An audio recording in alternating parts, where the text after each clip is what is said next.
గుంటూరులో ట్రాఫిక్ సమస్యలు తెలుసుకునేందుకు స్వయంగా ద్విచక్ర వాహనంపై పర్యటించిన ఎస్పీ వకుల్ జిందాల్. మంగళవారం సాయంత్రం 5 గంటల సమయంలో గుంటూరు నగరంలో ట్రాఫిక్ సమస్యలను స్వయంగా తెలుసుకునేందుకు గుంటూరు జిల్లా ఎస్పీ వకుల్ జిందాల్ స్వయంగా ద్విచక్ర వాహనంపై పర్యటించారు. అనంతరం మీడియాతో ఎస్పీ వకుల్ జిందాల్ మాట్లాడుతూ, గుంటూరు నగరంలో ట్రాఫిక్ సమస్యలను తెలుసుకునేందుకు ప్రత్యామ్నాయ చర్యలు చేపట్టేందుకు ద్విచక్ర వాహనంపై పర్యటించడం జరిగిందన్నారు.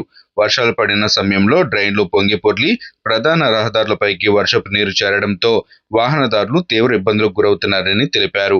గుంటూరు మున్సిపల్ కార్పొరేషన్ అధికారులతో చర్చించి త్వరలోనే ట్రాఫిక్ నియంత్రణకు ప్రత్యేకమైన చర్యలు తీసుకుంటామన్నారు. ముఖ్యంగా వాహనదారులు హెల్మెట్ లేకుండా వాహనాలు నడుపుతున్నారని, ఇది చాలా ప్రమాదకరమన్నారు. వాహనదారులు సరిగ్గా హెల్మెట్ ధరించాలని విజ్ఞప్తి చేశారు. త్వరలోనే హెల్మెట్ లేని వాహనాలకు సంబంధించి భారీ ఎత్తున కేసులు నమోదు చేసి ఫైన్లు విధించడం జరుగుతుందన్నారు. వాట్సాప్లలో ఈ చలానా పేరుతో లింకులు వస్తున్నాయని వాటిని నమ్మవద్దన్నారు.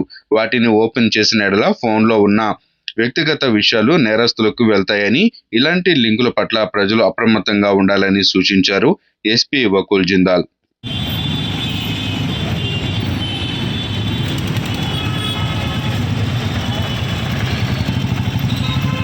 గుంటూరు సిటీలో చాలామంది ట్రాఫిక్ ఇబ్బందులకి గురవుతున్నారు. సో కొన్ని చోట్ల ఈ శంకర్ విలాస్ బ్రిడ్జ్ కన్స్ట్రక్షన్ వల్ల కొన్ని చోట్ల ట్రాఫిక్ కంజెషన్ అవుతూ ఉంది, కొన్ని చోట్ల జామ్ కూడా అవుతూ ఉంది పీక్ అవర్స్లో. అవన్నీ పాయింట్స్ ఈరోజు డిఎస్పీ ట్రాఫిక్తో పాటు ఈస్ట్ అండ్ వెస్ట్ ట్రాఫిక్ ఇన్స్పెక్టర్స్తో కలిసి సందర్శించడం జరుగుతూ ఉంది. సో ఇక్కడ దేనివల్ల ట్రాఫిక్ ఇబ్బందులు అవుతున్నాయి, దేనివల్ల ట్రాఫిక్ స్లో అవుతుంది, అదేవిధంగా వర్షాలు పడడం వల్ల కొన్ని చోట్ల వాటర్ లాగింగ్ అయ్యి అప్పుడు చాలా ఎక్కువ జామ్ అవుతూ ఉంటుంది.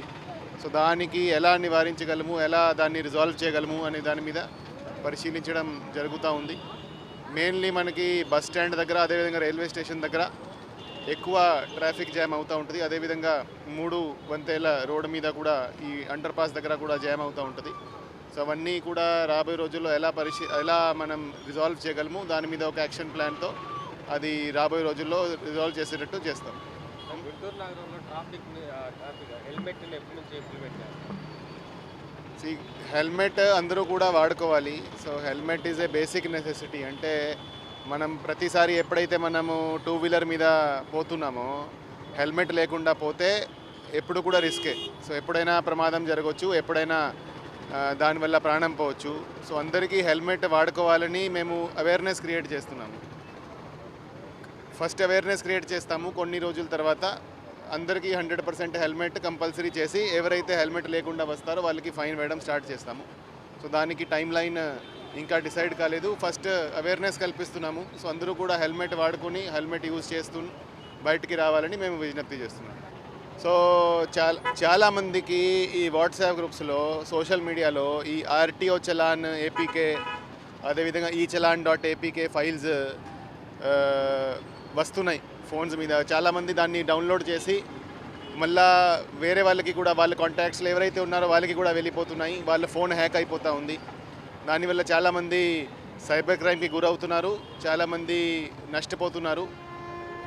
సో అందరూ కూడా గమనించాలి, అటువంటి ఈ చలాన్ అప్లికేషన్ ఎప్పుడూ కూడా మీకు వాట్సాప్ గ్రూప్స్లో, సోషల్ మీడియాలో ఎవరు కూడా పంపరు.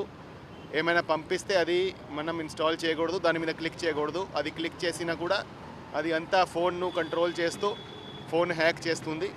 సో ఎవరు కూడా ఈ వాట్సాప్ గ్రూప్స్లో వచ్చిన ఈ ఏపీకే ఫైల్స్ మీద క్లిక్ చేయకూడదు.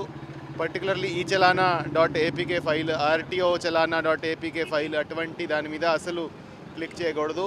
మీరు ఒకవేళ క్లిక్ చేస్తే అవి మీ ఫోన్ను కంట్రోల్లో తీసుకుంటాయి, తర్వాత మిగతా మీ కాంటాక్ట్స్ అందరికీ వెళ్ళిపోతాయి. మళ్ళీ వాళ్ళు క్లిక్ చేస్తారు, అది చాలా ఫాస్ట్ స్పీడ్తో అది స్ప్రెడ్ అవుతూ ఉంటాయి. సో అందరూ కూడా దాని మీద అవగాహనతో ఉండాలి, దాని మీద అవేర్గా ఉండాలి.